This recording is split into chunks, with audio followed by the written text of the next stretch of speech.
Enfin, je vous dis ça, mais là, je fais du surplace sur un tapis de course.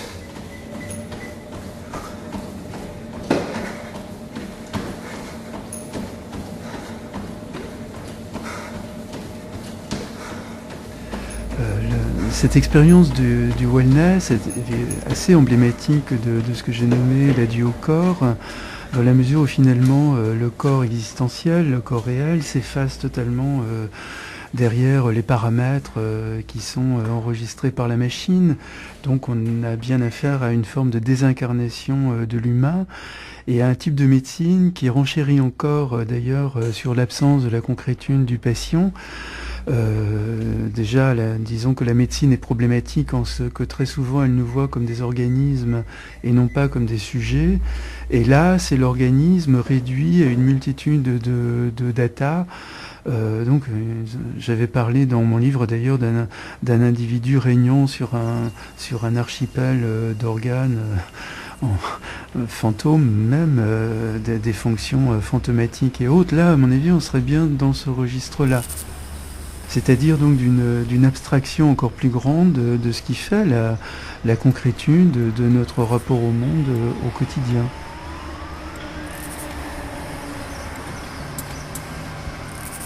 L'imaginaire du corps qui est en jeu ici, c'est un imaginaire d'un corps mécanique. On est un peu dans les séquelles contemporaines, finalement, des approches cartésiennes ou de la philosophie mécaniste, c'est-à-dire l'idée que, finalement, notre condition humaine, c'est un assemblage de fonctions, d'organes qui nous donnent vie, et puis qu'il n'y aurait rien d'autre, quoi. C'est une approche extrêmement matérialiste, dualiste aussi, puisqu'elle isole le corps du sujet, pas seulement de l'âme ou de l'esprit, parce que ça c'est une autre forme de dualisme, mais pour moi le corps n'existe pas, nous sommes notre corps, on ne peut pas séparer notre corps de notre personne, donc opposer pour moi le corps à l'esprit ou à l'âme, c'est totalement abstrait à bien des égards.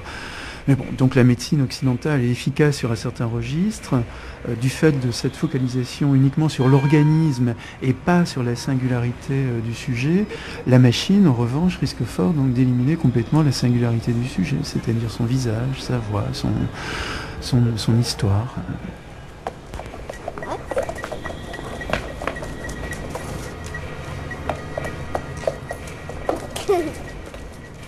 Il faut donc être dans un processus d'enchantement avec la machine. Je sais que ça peut exister chez un certain nombre de nos contemporains qui sont dans des formes de techno-prophétisme et qui substituent les dieux absents par ces machines. Mais je crois que dans une grande majorité de patients, nous sommes plutôt dans l'attente d'un ou d'une professionnelle qui soit attentive à nos préoccupations et puis qui nous donne des solutions, qui nous accompagne. Pour moi d'ailleurs, la médecine, c'est un processus d'accompagnement.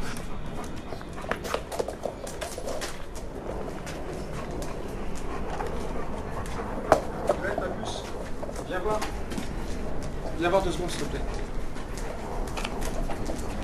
Juste vérifier quelque chose sur ton bracelet. Fais voir. Ça n'a pas bougé là depuis tout à l'heure ça? Ça n'a pas bougé, oui. Ok. C'est bon. Vas-y.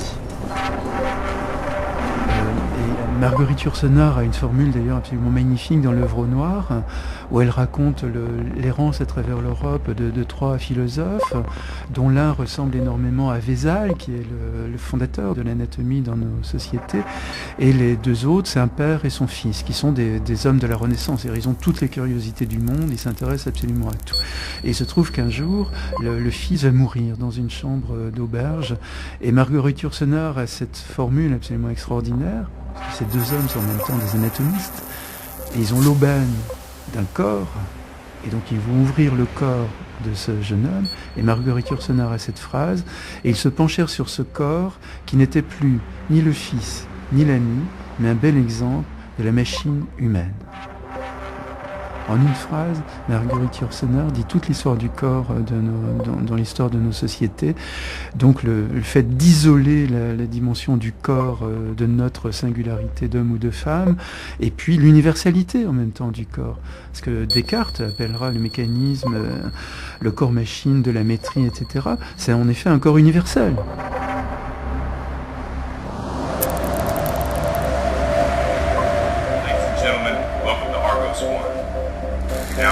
most sophisticated space mission in the history of mankind.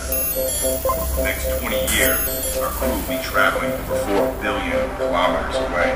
9 years in deep space. Let me introduce you to the largest of Neptune's moon. This is Triton. Ça c'est un serious game, on appelle ça, c'est-à-dire c'est un jeu en ligne qui reproduit en fait les conditions de vie réelle dans certains cadres. Et là, dans ce cas précis, ce jeu il simule un voyage dans l'espace à travers le système solaire d'un équipage isolé et qui donc dépend de l'analyse que vont faire les joueurs, donc nous, pour s'assurer de leur santé au cours du voyage, sachant qu'évidemment, isolé sur un vaisseau spatial, on ne peut pas envoyer un hélicoptère pour un rapatriement d'urgence, donc il faut prévenir un maximum les dangers. Donc là, on est rentré dans la mission, donc là on a un des membres d'équipage, donc une jeune femme. Alors toutes les informations donc sur son séquençage donc du génome, toute l'historique de santé, l'historique familial. Et là, donc, par exemple, on peut rentrer dans le dossier analyse du génome. Ici, donc, on a les chromosomes 19 à 24, et là, sur le 19e chromosome, on voit une petite mutation. Et on a l'information comme quoi cette mutation est liée, dans certains cas, à des problèmes cardiovasculaires. Pour gérer les risques liés à ça dans son comportement, son hygiène de vie sur le vaisseau. On a aussi un soutien possible de la part de deux advisors qui sont eux restés sur Terre. Donc là on a le docteur Joy Carden. Risk for complex diseases like those you are working with here are influenced by a number of different factors, including multiple genetic factors that often individually influence risk only a smaller. Donc moi j'ai participé à l'élaboration de ce jeu, j'aime bien ça, c'est prenant, on a l'impression d'y être.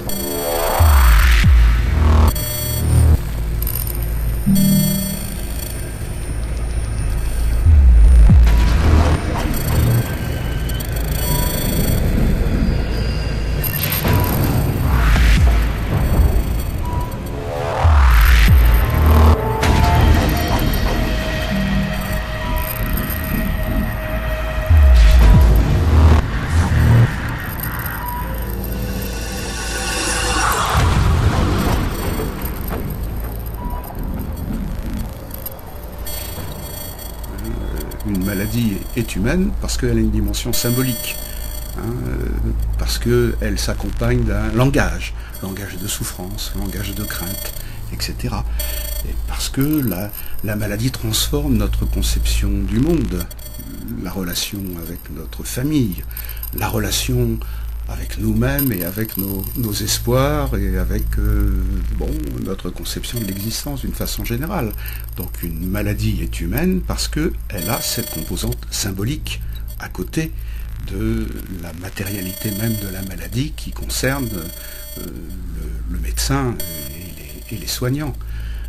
Donc dans l'optique d'une médecine connectée, on fait complètement l'impasse sur cette dimension symbolique. On est dans un contexte où ce que l'on veut éviter, c'est la panne, parce qu'il faut qu'on fonctionne.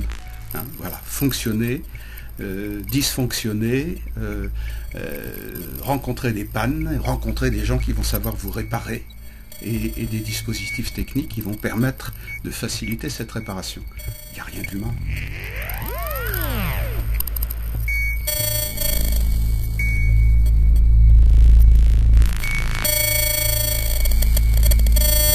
Il y a un livre de George Steiner qui s'appelle Après Babel, qui pour moi est une mine qui comporte une définition de l'humain à laquelle je souscris complètement. Il dit, et à un moment donné, l'humanité commence avec le mensonge. Avec le mensonge. C'est le jour où on a pu utiliser le langage pour dire ce qui n'est pas que l'humain s'est construit.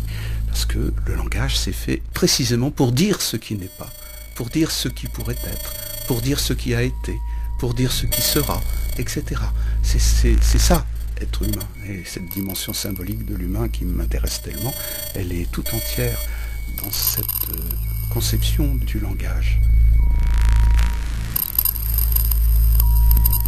Je crois que le développement des technologies, le fait que les sociétés sont convaincus que leur prospérité passera par les innovations technologiques, conduit à une approche de l'humain qui est très très désymbolisée, qui est très désenchantée.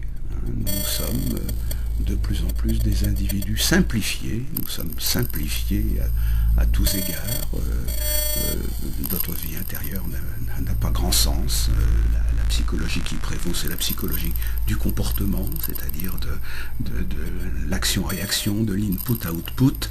Nous sommes très très largement considérés comme des individus dont il faut gérer les flux.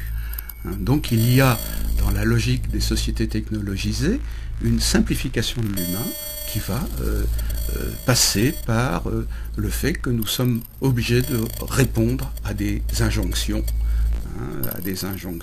qui n'admettent que la logique binaire, oui, non, I like, I don't like, enfin, etc. Nous sommes obligés parce que la société qui fait prévaloir le signal sur le signe, et la différence entre signal et signe est importante.